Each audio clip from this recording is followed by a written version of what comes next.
میرے محترم اللہ کے رسول صلی اللہ علیہ وسلم نے ارشاد فرمایا،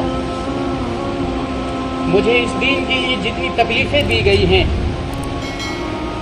مجھے اس دین کے لیے جتنی پریشانیاں مجھے اٹھانی پڑی ہیں، اتنی تکلیفیں، اتنی پریشانیاں، اتنا کسی نبی کو نہیں ڈرایا گیا۔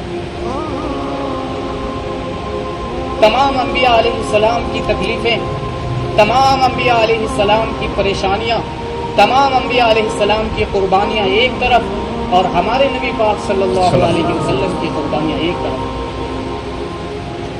ہر نبی اپنے اپنے اعتبار سے قربانیاں دی ہے امت کے لیے۔ کسی نبی نے 500 سال محنت کی اپنی امت میں، قوم میں، کسی نبی نے 800 سال محنت کی، قربانیاں دی، کسی نبی نے 950 سال قربانیاں دی امت کے لیے۔ لیکن اس کے باوجود ہمارے نبی فرما رہے ہیں کہ تمام انبیاء علیہ السلام کی تکلیف کو اگر ایک پلڑے میں ترازو میں رکھی جائے اور میری تکلیف کو، پریشانی کو ایک کرے تو میری پریشانی بڑھ جائے گی تمام انبیاء علیہ السلام سے، جو مجھے دین کے لیے تکلیفیں دی گئی۔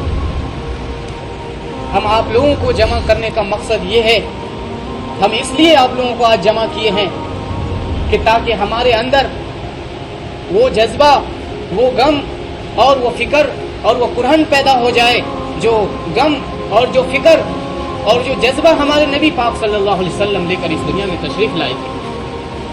آج یہ غم نہ کسی مسلمان کے اندر ہے، نہ کوئی نوجوان کے اندر ہے، نہ کوئی عورت کے اندر ہے، نہ کوئی آج کلمہ پڑھنے والوں کے اندر یہ غم ہے، جو غم ہمارے نبی لے کر اس دنیا میں تشریف لائے تھے۔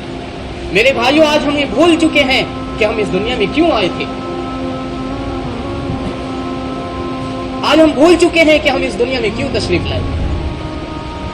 ہمارے نبی نے اس امت کو کیا پیغام دیا تھا، ہمارے نبی نے اس امت کو کیا فکر دی تھی۔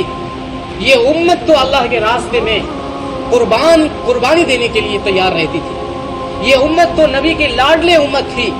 یہ امت تو ہمیشہ اپنے نبی کے درد اور غم کو لے کر دنیا میں چلا کرتی تھی۔ لیکن آج یہ فکر ہمارے اندر سے نکل گئی ہے۔ ہمارے نبی پاک صلی اللہ علیہ وسلم نے کیا فرمایا، کیوں دنیا میں تشریف لائے تھے، ہمارے نبی کا مقصد کیا تھا دنیا کے اندر تشریف لانے کا۔ آپ فرما رہے، ما اوحی الی ان اجمع المال واکون من التاجرین بل اوحی الی ان سبح بحمد ربک وکن من الساجدین واعبد ربک حتی یأتیک الیقین۔ میں دنیا میں مال جمع کرنے کے لیے نہیں آیا ہوں، میں دنیا میں اپنی تجارت اور اپنی پراپرٹی بنانے کے لیے میں دنیا میں نہیں آیا ہوں، بلکہ میں تو اس لیے دنیا میں آیا ہوں کہ میں اپنے رب کی عبادت کروں، میں اس کی تسبیح بیان کروں، اللہ کے دین کو دنیا میں بلند کروں، یہاں تک کہ موت میرے پاس آ جائے، میں دنیا سے تشریف لے جاؤں۔ اس لیے میں دنیا میں آیا ہوں۔ اور یہی غم اللہ کے رسول صلی اللہ علیہ وسلم نے اپنے صحابہ کے اندر بھی ڈالا تھا۔ میرے بھائیوں، اس وقت کے صحابیہ اور اس وقت کے صحابہ کے اندر یہ فکر دل کے اندر پیدا ہو گئی تھی۔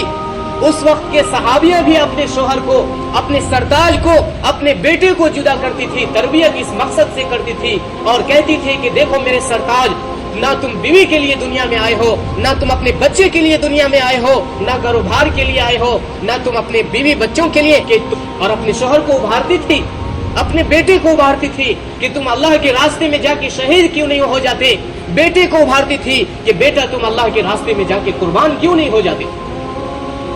ہو جاؤ۔ حضرت جابر رضی اللہ تعالیٰ عنہ، حضرت جابر بن عبداللہ رضی اللہ تعالیٰ عنہ 6 بیٹی کو چھوڑ کر، چھوٹی چھوٹی بچیاں تھیں، ایک بھی بیٹا نہیں، ایک بیٹا صرف، 6 بیٹیاں اور چھوٹی چھوٹی بچیوں کو چھوڑ کر اللہ کے راستے میں چلے گئے اور شہید ہو گئے، اللہ کے راستے میں شہید ہو گئے۔ جب ایک غزوہ سے ان کے بیٹے تشریف لا رہے ہیں تو اللہ کے رسول نے فرمایا کہ کیا تم نے نکاح کر لیا؟ اے جابر بن عبداللہ، کیا تم نے شادی کر لی؟ تو ان کے بیٹے نے کہا ہاں اللہ کے رسول، میں نے نکاح کر لیا ہے۔ تو کہا تم نے کماری لڑکی سے شادی کی ہے یا مطلقہ لڑکی سے؟ تو ان کے بیٹے نے کہا اللہ کے رسول، میں کماری لڑکی سے نکاح نہیں کیا ہوں، بلکہ میں مطلقہ عورت سے شادی کیا ہوں، اور اس مقصد سے شادی کیا ہوں کہ میرے ابو 6 بیٹی کو چھوڑ کر دنیا سے تشریف لے گئے، اللہ کے راستے میں شہید ہو گئے۔ میں نے اس مقصد سے نکاح کیا ہے مطلقہ عورت سے تاکہ وہ میری بہن کی پرورش۔ کچھ ہی سال کے عرصے میں اللہ کے رسول صلی اللہ علیہ وسلم حضرت زید رضی اللہ تعالیٰ عنہ کو امیر بنا کر غزوہ مؤتہ کے لیے بھیج رہے ہیں۔ ان میں